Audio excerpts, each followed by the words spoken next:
Hello everyone, welcome back to day 73 of Mahabharata series. మైనం లక్క నూనెతో కట్టిన భవనం, అందులో నిద్రపోతున్న తల్లి మరియు 5 కొడుకులు. ఆ రాత్రి వాళ్ళు బయటపడకపోతే అసలు మహాభారత కథే మారిపోయేది. అసలు ఎలా తప్పించుకున్నారో తెలుసా?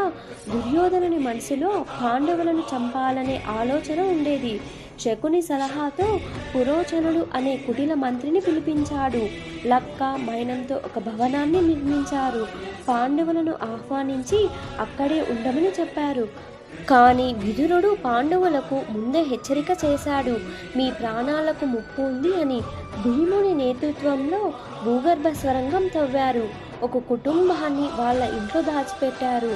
ఆ రాత్రి పురోచనుడు నిద్రపోతున్నాడనుకుని కుంతీదేవి 5 పాండవులు స్వరంగం ద్వారా తప్పించుకున్నారు. అదే సమయంలో భవనానికి నిప్పు పెట్టారు. పురోచనుడు సహా ఆ కుటుంబం కాలిపోయారు. హస్తినాపురంలో దుర్యోధనుడు సంతోషిస్తున్నాడు, పాండవులు చనిపోయారు అని. కానీ వారు అడవుల్లోకి తప్పించుకున్నారు. కానీ ఈ సంఘటన పాండవుల జీవితాన్ని మార్చివేసింది. అడవుల్లో జీవించడం ఒక కొత్త జీవితం మొదలైంది. దుష్టుల కుట్రలు ఎంత పకడ్బందీగా ఉన్నా ధర్మం ఉన్నవారికి భయం తోడుగా నిలుస్తుంది. అసలు ఆలోచించండి, విదురుడు సహాయం చేయకపోతే, అసలు స్వరంగం తవ్వకపోతే మహాభారతం ఎలా ఉండేది?